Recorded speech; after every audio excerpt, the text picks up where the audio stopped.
ಸ್ನೇಹಿತರೆ, ಇದು ಯೋಧನೊಬ್ಬ ಪ್ಯಾರಾಚೂಟ್ ಇಲ್ಲದೆ 18,000 ಅಡಿ ಎತ್ತರದಿಂದ ಹಾರಿ ಬದುಕಿದ ಕತೆ. ಇದು ನಡೆದಿದ್ದು 2ನೇ ಮಹಾಯುದ್ಧದ ಸಮಯದಲ್ಲಿ. ಆತನ ಹೆಸರೇ ನಿಕೋಲಾಸ್ ಸ್ಟೀಫನ್ ಆರ್ಕಿಮೆಡ್.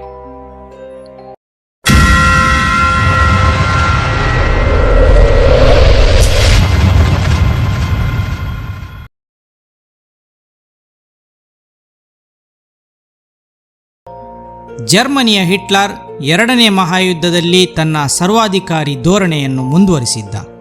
ಆತ ಒಂದೊಂದೇ ದೇಶಗಳನ್ನು ವಶಪಡಿಸಿಕೊಳ್ಳುತ್ತಾ ಸಾಗುತ್ತಿದ್ದ. ಆತನಿಗೆ ವಿರುದ್ಧವಾಗಿ ಆತನಿಂದ ರಾಷ್ಟ್ರಗಳನ್ನು ರಕ್ಷಿಸಲು ಕೆಲವೊಂದು ಕೂಟಗಳು ಒಗ್ಗಟ್ಟಾದವು. ಇದನ್ನು ಮಿತ್ರ ರಾಷ್ಟ್ರಗಳೆಂದು ಕರೆಯಲಾಯಿತು. ಇದರಲ್ಲಿ ಬ್ರಿಟನ್, ಫ್ರಾನ್ಸ್, ರಷ್ಯಾ, ಅಮೆರಿಕಗಳು ಸೇರಿದ್ದವು. ನಾಜಿ ಶಕ್ತಿಯಾದ ಜರ್ಮನಿಯ ಹಿಟ್ಲರ್ ಜೊತೆಗೆ ಫ್ಯಾಸಿಸ್ಟ್ ಇಟಲಿ ಮತ್ತು ಇಂಪೀರಿಯಲ್ ಜಪಾನ್ಗಳು ಸೇರಿದ್ದವು. ಯುದ್ಧ ಒಂದು ಹಂತಕ್ಕೆ ಬಂದಾಗ ಮಿತ್ರ ರಾಷ್ಟ್ರಗಳು ಜರ್ಮನಿಯ ಮೇಲೆ ದಾಳಿ ಮಾಡಲು ಶಕ್ತವಾಗಿದ್ದವು. ಬ್ರಿಟನ್ ತನ್ನ ಯುದ್ಧ ವಿಮಾನಗಳನ್ನು ಜರ್ಮನಿಗೆ ಕಳುಹಿಸಿ ಅಲ್ಲಿ ಬಾಂಬ್ ದಾಳಿ ನಡೆಸುತ್ತಿತ್ತು. 1944ರಲ್ಲಿ ಬ್ರಿಟನ್ನ ಯುದ್ಧ ವಿಮಾನಗಳು ಜರ್ಮನಿಯ ಮೇಲೆ ಬಾಂಬ್ ದಾಳಿ ನಡೆಸಲು ಶುರು ಮಾಡಿದ್ದವು. ಪ್ರತಿಯಾಗಿ ಜರ್ಮನಿಯ ಯುದ್ಧ ವಿಮಾನಗಳು ಆಕಾಶದಲ್ಲಿಯೇ ಆ ವಿಮಾನಗಳ ಮೇಲೆ ದಾಳಿ ಮಾಡುತ್ತಿದ್ದವು. 1944ರ ಮಾರ್ಚ್ 24ನೇ ತಾರೀಕು ಇದೇ ರೀತಿಯಲ್ಲಿ ಹೊರಟಿದ್ದ ಲ್ಯಾಂಕಾಸ್ಟರ್ ಹೆಸರಿನ ಯುದ್ಧ ವಿಮಾನದಲ್ಲಿ ನಿಕೋಲಾಸ್ ಒಬ್ಬ ಸಿಬ್ಬಂದಿಯಾಗಿದ್ದ. ಆತ ಮೂಲತಃ ಒಬ್ಬ ಗಾರ್ಡನರ್ ಆಗಿ ಕೆಲಸ ಮಾಡುತ್ತಿದ್ದ. ದೇಶದ ಮಿಲಿಟರಿಗೆ ಜನರ ಅವಶ್ಯಕತೆ ಇದ್ದಾಗ ಆತ ಸೈನ್ಯ ಸೇರಲು ಮುಂದೆ ಬಂದಿದ್ದ. 2ನೇ ಮಹಾಯುದ್ಧ ಕಾಲದಲ್ಲಿ ಹೆಚ್ಚಿನ ದೇಶಗಳೆಲ್ಲ ತನ್ನ ಮಿಲಿಟರಿ ಭರ್ತಿಗಾಗಿ ಜನಸಾಮಾನ್ಯರನ್ನು ಸೈನ್ಯ ಸೇರುವಂತೆ ಕೇಳಿಕೊಳ್ಳುತ್ತಿದ್ದವು. ಹಾಗೆಯೇ ಸೇರಿದವರಲ್ಲಿ ನಿಕೋಲಾಸ್ ಕೂಡ ಒಬ್ಬನಾಗಿದ್ದ.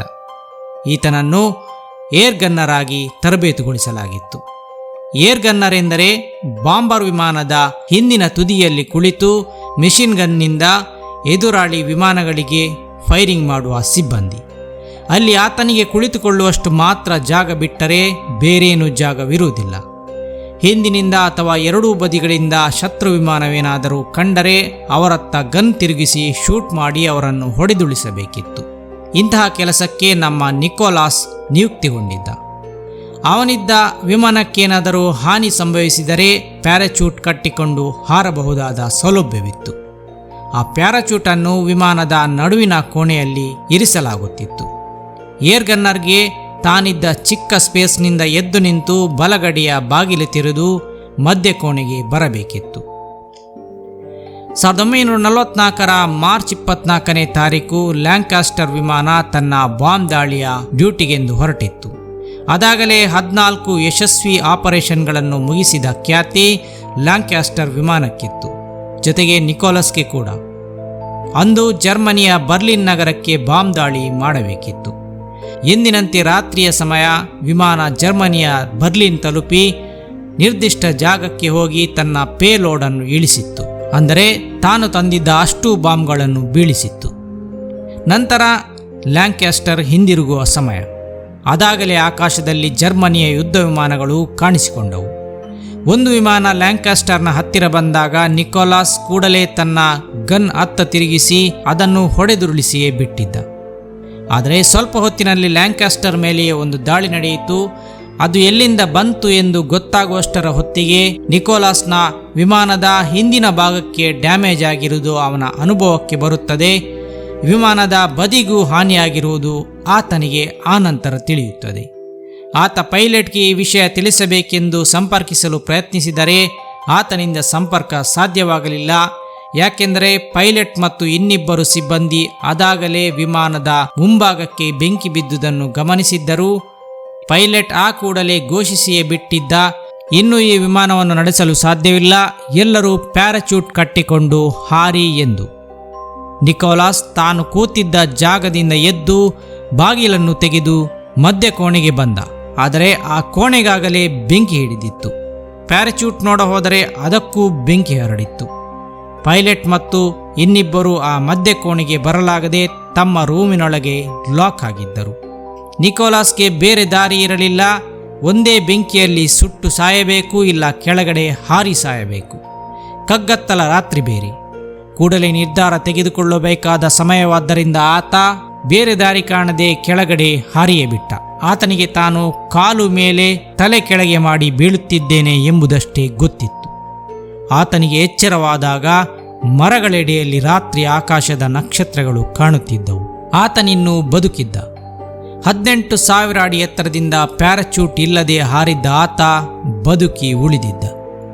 ಮಂಜು ಬೀಳುತ್ತಿರುವ ಆ ಪ್ರದೇಶದ ಕಾಡಿನಲ್ಲಿ ಆತ ಬಿದ್ದಿದ್ದ.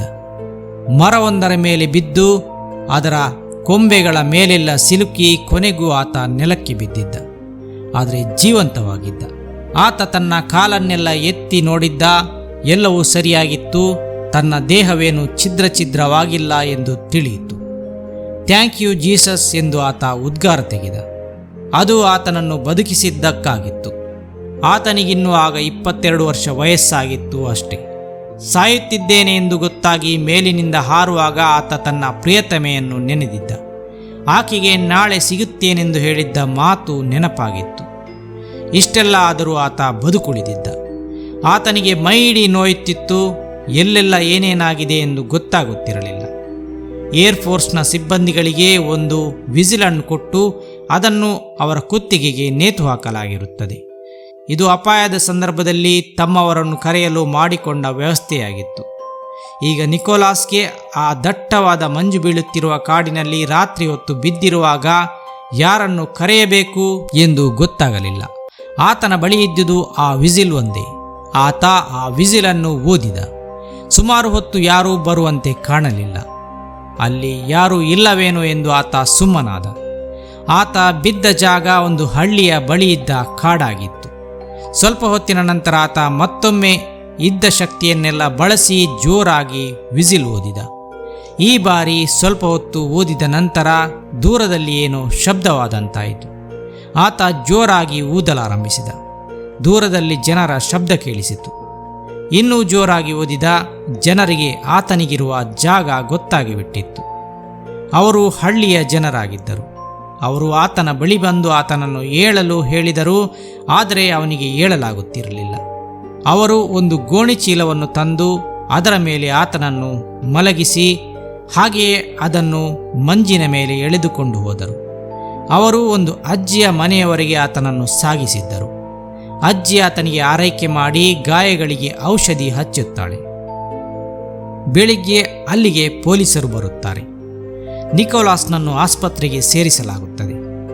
ಆತನ ಮೊಣಗಂಟಿನ ಚಿಪ್ ಮುರಿದಿತ್ತು. ದೇಹದಾದ್ಯಂತ ಹಲವಾರು ಗಾಯಗಳಾಗಿದ್ದವು. ಕೆಲವು ಗಾಯಗಳು ಆತನಿಗೆ ವಿಮಾನದಲ್ಲಿರುವಾಗಲೇ ಆಗಿತ್ತು. ಆತನಿಗೆ ಶಸ್ತ್ರಚಿಕಿತ್ಸೆಗಳು ನಡೆದವು. ಆತ ಇನ್ನೂ ಸಂಪೂರ್ಣ ಚೇತರಿಸಿಕೊಳ್ಳುವ ಮುಂಚೆಯೇ ಆತನ ಮುಂದೆ ಗೆಸ್ಟಾಪೋಗಳು ಬಂದು ನಿಂತಿದ್ದರು. ಸ್ನೇಹಿತರೆ, ಹಿಟ್ಲರ್ನ ನಾಜಿ ಜರ್ಮನಿಯಲ್ಲಿ ಆತ ಒಂದು ಸೀಕ್ರೆಟ್ ಪೊಲೀಸ್ ಪಡೆಯೊಂದನ್ನು ರಚಿಸಿದ್ದ. ಅವರೇ ಗೆಸ್ಟಾಪೋಗಳು. ಇವರು ಜರ್ಮನಿ ಮಾತ್ರವಲ್ಲದೆ ಹಿಟ್ಲರ್ ದಾಳಿ ಮಾಡಿದ ಎಲ್ಲ ದೇಶಗಳಲ್ಲಿಯೂ ರಹಸ್ಯವಾಗಿ ಕಾರ್ಯಾಚರಣೆಗಳನ್ನು ತನಿಖೆಗಳನ್ನು ಮಾಡುತ್ತಿದ್ದರು. ಬ್ರಿಟನ್ನ ವಾಯುದಳದ ಸೈನಿಕನೊಬ್ಬ ಹಾರಿಕೊಂಡು ನಮ್ಮಲ್ಲಿಗೆ ಬಂದು ಬಿದ್ದಿದ್ದಾನೆ ಎಂಬ ಸುದ್ದಿ ತಿಳಿಯುತ್ತಲೇ ಅವರು ಅಲ್ಲಿಗೆ ಆಗಮಿಸಿದ್ದರು. ನಿಕೋಲಾಸ್ನನ್ನು ಅವರು ಗುಪ್ತಚರನೆಂದೇ ತಿಳಿದಿದ್ದರು. ನಿನ್ನ ಪ್ಯಾರಾಚೂಟನ್ನು ಎಲ್ಲಿ ಅಡಗಿಸಿಟ್ಟಿರುವೆ ಎಂದವರು ಕೇಳುತ್ತಾರೆ. ಆ ಕಾಲದಲ್ಲಿ ಗುಪ್ತಚರರು ಪ್ಯಾರಾಚೂಟ್ ಮೂಲಕ ಇಳಿದಿದ್ದರೆ ಆ ಪ್ಯಾರಾಚೂಟನ್ನು ಅವರು ಬಚ್ಚಿಡುತ್ತಿದ್ದರು. ಆ ನಂತರ ಅವರು ಜನರ ಮಧ್ಯೆ ಯಾರಿಗೂ ಗೊತ್ತಿಲ್ಲದಂತೆ ಸೇರಿ ಹೋಗುತ್ತಿದ್ದರು. ನಿಕೋಲಾಸ್ ಹೇಳುತ್ತಾನೆ, ನಾನು ಪ್ಯಾರಾಚೂಟ್ ಬಳಸಿಯೇ ಇಲ್ಲ. ಆತ ಸತ್ಯವನ್ನೇ ಹೇಳಿದ್ದ. ಆದರೆ ಆತನ ಮಾತನ್ನು ಯಾರೂ ಕೇಳುವಂತಿರಲಿಲ್ಲ. ಎಲ್ಲರೂ ಅವನ ಮಾತನ್ನು ಕೇಳಿ ನಗುತ್ತಿದ್ದರು. ಅವನನ್ನು ಎಷ್ಟು ಬಾರಿ ಕೇಳಿದರೂ ಆತ ಅದನ್ನೇ ಹೇಳುತ್ತಿದ್ದ. ಹೀಗೆ 3 ವಾರದ ಬಳಿಕ ಆತ ಸಂಪೂರ್ಣ ಗುಣಮುಖನಾಗುತ್ತಾನೆ. ಈಗ ಬೇರೊಬ್ಬ ಸೈನ್ಯದ ಆಫೀಸರ್ ಆತನನ್ನು ತನಿಖೆ ಮಾಡಲು ಬರುತ್ತಾರೆ. ಈ ಬಾರಿ ನಿಕೋಲಾಸ್ನನ್ನು ಖೈದಿಗಳ ವಿಶೇಷ ವಿಭಾಗಕ್ಕೆ ವರ್ಗಾಯಿಸಲಾಗಿತ್ತು. ಅಲ್ಲಿ ನಿಕೋಲಾಸ್ಗೆ ಆ ಆಫೀಸರ್ ಕೂಡ ವ್ಯಂಗ್ಯವಾಗಿ ಕೇಳುತ್ತಾನೆ. ಇವರೆಲ್ಲರ ಪ್ರಕಾರ ಆತ ಸುಳ್ಳು ಹೇಳುತ್ತಿದ್ದಾನೆಂದೇ ಆಗಿತ್ತು. ಆದರೆ ಈ ಬಾರಿ ನಿಕೋಲಾಸ್ ತನ್ನೆಲ್ಲ ವಿವರಗಳನ್ನು ಅವರಿಗೆ ನೀಡುತ್ತಾನೆ. ಆತನ ಸೈನಿಕನ ಐಡಿ ಸಂಖ್ಯೆ ಗುರುತುಗಳನ್ನೆಲ್ಲ ಹೇಳುತ್ತಾನೆ. ಮಾರ್ಚ್ 24ನೇ ತಾರೀಕು ಲ್ಯಾಂಕಾಸ್ಟರ್ ವಿಮಾನ ಪತನವಾಗಿದೆ. ಅದರಲ್ಲಿ ನಾನೂ ಒಬ್ಬ ಸಿಬ್ಬಂದಿ. ಅದರಲ್ಲಿ ನನ್ನ ನಂಬರ್ನ ಪ್ಯಾರಾಚೂಟ್ ಬಳಸದೆ ಹಾಗೆ ಉಳಿದಿರಬಹುದು. ಆ ವಿಮಾನದ ಅವಶೇಷವೇನಾದರೂ ಸಿಕ್ಕರೆ ನಾನು ಹೇಳಿದ್ದು ಎಷ್ಟು ಸತ್ಯ ಎಂದು ನಿಮಗೆ ಗೊತ್ತಾಗಬಹುದು ಎಂದಾತ ಹೇಳುತ್ತಾನೆ. ಕೂಡಲೇ ಆ ಲ್ಯಾಂಕಾಸ್ಟರ್ ವಿಮಾನಕ್ಕಾಗಿ ಹುಡುಕಾಟ ನಡೆಸಲಾಗುತ್ತದೆ. ನಿಕೋಲಸ್ ಬಿದ್ದಿದ್ದ 20 ಕಿಲೋಮೀಟರ್ ದೂರದಲ್ಲಿ ಲ್ಯಾಂಕಾಸ್ಟರ್ ಬಾಂಬರ್ ವಿಮಾನ ಪತನಗೊಂಡಿದ್ದು ತಿಳಿಯುತ್ತದೆ. ಆ ವಿಮಾನದಲ್ಲಿ ಉಳಿದ ಸಿಬ್ಬಂದಿಗಳು ಹೊರಬರಲಾಗದೆ ಅಲ್ಲೇ ಸುಟ್ಟು ಕರಕಲಾಗಿದ್ದರು. ಮಧ್ಯಕೋಣೆಯಲ್ಲಿದ್ದ ಅವರ ಪ್ಯಾರಾಚೂಟ್ಗಳು ಅರ್ಧ ಸುಟ್ಟು ಹೋಗಿದ್ದವು. ನಿಕೋಲಸ್ನ ಪ್ಯಾರಾಚೂಟ್ ಕೂಡ ಅರ್ಧ ಸುಟ್ಟು ಹೋಗಿ ಅಲ್ಲಿಯೇ ಉಳಿದಿತ್ತು. ಆ ಕಾಲದಲ್ಲಿ ಪ್ಯಾರಾಚೂಟನ್ನು ಕಟ್ಟಿಕೊಂಡು ಹಾರುವ ಮುಂಚೆ ಅದರ ಒಂದು ತುದಿಯ ಹುಕ್ಕನ್ನು ವಿಮಾನದ ಒಂದು ಕಂಬಿಗೆ ಸಿಕ್ಕಿಸಿ ಹಾರಬೇಕಿತ್ತು. ಆ ಲೋಹದ ತುದಿ ಬಿಚ್ಚದೆ ಇನ್ನೂ ಹಾಗೆಯೇ ಉಳಿದಿತ್ತು. ಇದನ್ನು ನೋಡಿಯೇ ಇದು ಬಳಸದೆ ಉಳಿದ ಪ್ಯಾರಾಚೂಟ್ ಎಂಬುದು ಗೊತ್ತಾಗುತ್ತಿತ್ತು. ಆಗ ಮೊದಲ ಬಾರಿಗೆ ಜರ್ಮನ್ ಸೈನ್ಯಾಧಿಕಾರಿಗಳಿಗೆ ನಿಕೋಲಾಸ್ ಸತ್ಯ ಹೇಳುತ್ತಿದ್ದಾನೆಂದೇ ಅರಿವಾಗುತ್ತದೆ. ಶತ್ರು ರಾಷ್ಟ್ರದ ಸೈನಿಕನಾದರೂ ಅವರೆಲ್ಲ ಸಖೇದಾಶ್ಚರ್ಯಗೊಳ್ಳುತ್ತಾರೆ. ಹಾಗೆಯೇ ನಿಕೋಲಾಸ್ನನ್ನು ಕರೆದು ಅವನಿಂದ ಇಡೀ ಘಟನೆಯನ್ನು ಕೇಳಲಾಗುತ್ತದೆ.